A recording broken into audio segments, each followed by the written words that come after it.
একটা সুন্দর গল্প।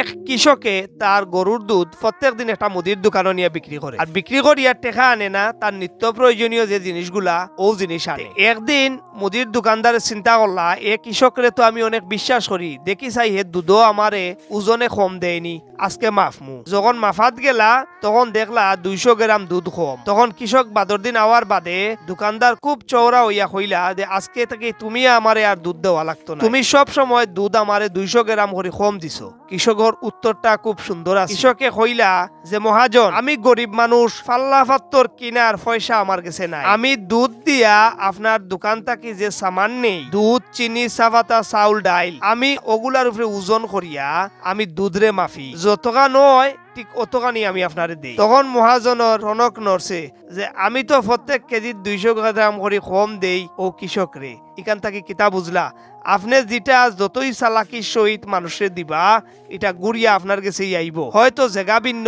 মানুষ ভিন্ন, সময় ভিন্ন থাকবো।